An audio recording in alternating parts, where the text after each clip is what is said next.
I want to start in the SEC. I want to start in Atlanta, Georgia.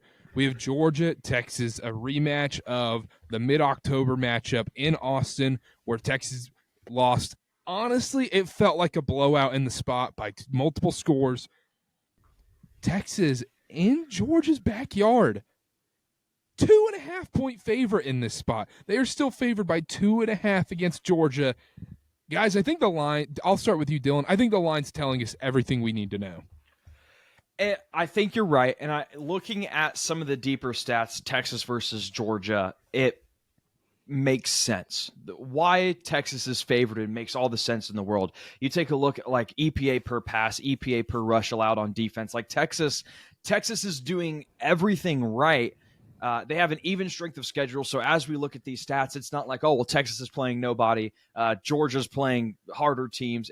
On PFF, 21st and 13th strength of schedule.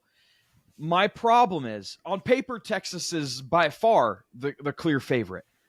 But you take a look at the Georgia-Texas game from earlier this year, and you add the context that was that game. It was 30-15. Carson Beck threw 3 interceptions, and they still found a way to win by 2 possessions. That's kind of what I'm battling with here. Is on paper, Texas should win. They should win handedly. They should be the SEC champions. But you still have that sample size of 1 in the back of your head that's saying, well, Georgia and Carson Beck specifically did not play their best football, and they still beat this Texas team by 2 possessions. A couple points I want to bring up, and you're going to listen to me ramble here, and you're going to think, oh, well, he's choosing Texas. Oh, he's choosing Georgia. I'll be honest, guys. I don't really know here because you look at Quinn Ewers coming back from his injury week 7 against Oklahoma. He took a steep drop in PFF grade, either passing, offensive. Ever since he came back from that injury, it has not looked good.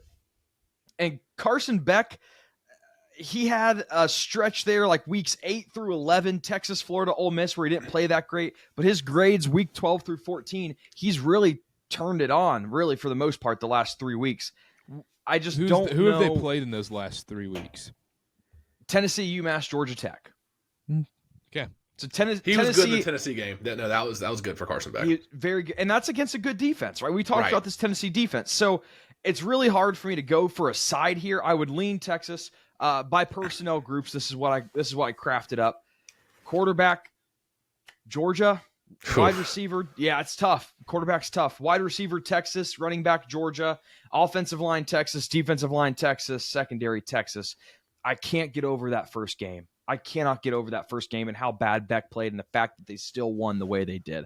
I am going to go under. Texas is the 99th percentile in allowing explosive plays. I don't think there's going to be big gains here. Under's my official play, and I would lean Texas because I'm a stats guy. But you can't get that PTSD out of your head of what happened in Austin. Georgia, and they played so bad. And they still, I'm going to say, crushed Texas because the first half of that game wasn't even close. It was the second half. Texas kind of found their way. They got their way back in it, but I can't do it. I can't get over that game. And to your point, it's not like Quinn Ewers has looked good. Honestly, outside of, the crap teams they play in the beginning of the season and against kind of Vandy, and then you look towards the Michigan game, even though he didn't really have to do too much in the Michigan game, he's been wildly unimpressive this season. If you're really looking at it, even the Oklahoma game, you look at the score and you go, oh, they won by 31 points. Great job.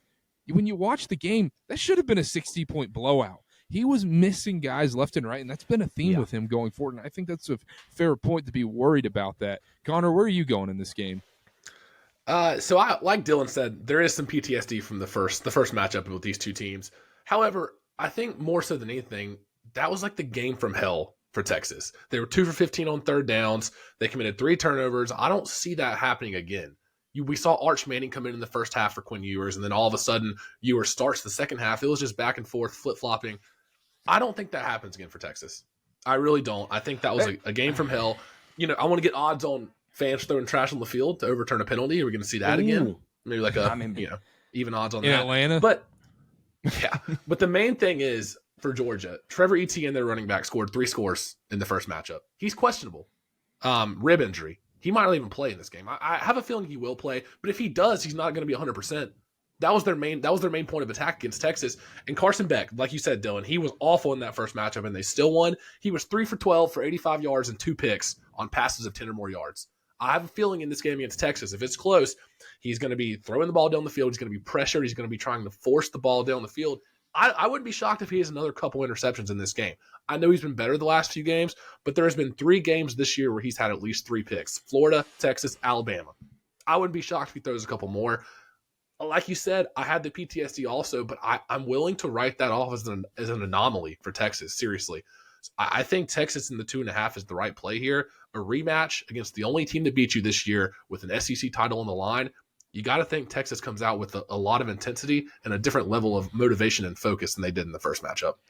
I want to make a point real quick, Karter, before you go. It also, to speak to Texas's point, it always seems like in these instances where teams meet up twice in a year, they split. And I think specifically it was either 21 or 22 Alabama, Georgia, where they met in the SEC championship and then the national championship, where one won the first one won the other. It just seems like when you get these top-tier teams, that's kind of how it goes. Maybe that's just the odds playing out, but I think that does go in Texas's favor. I agree, because it's hard to beat a team like that, an elite team like that, twice.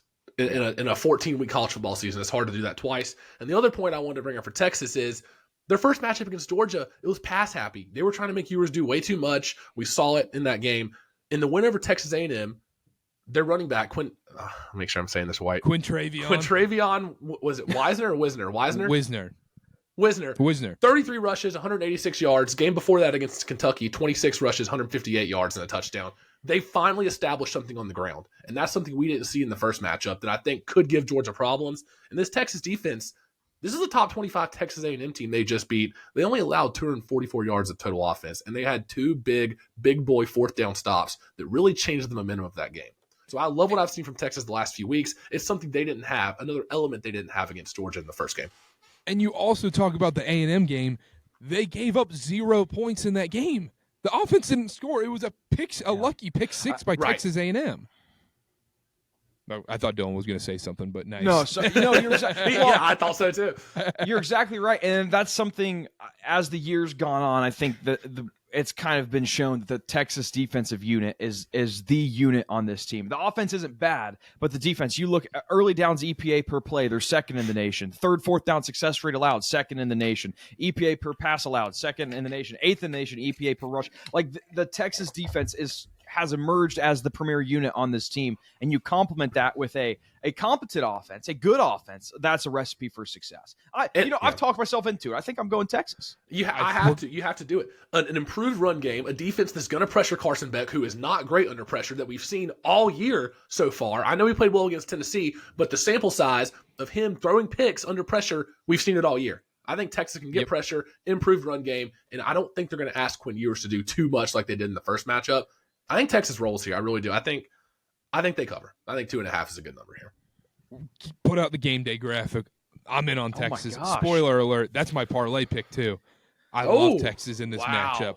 Wow. For everything Connor mentioned too. Let's start with the run game.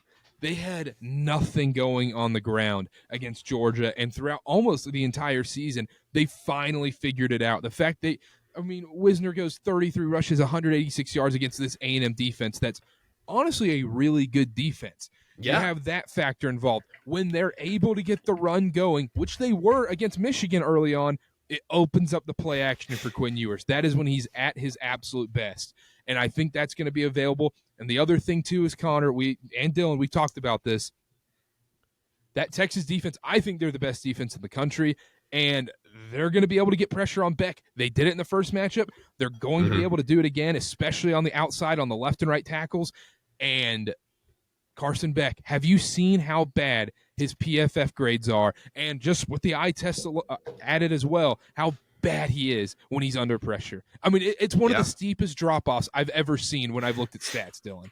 I have it right here pulled up. Oh, nice.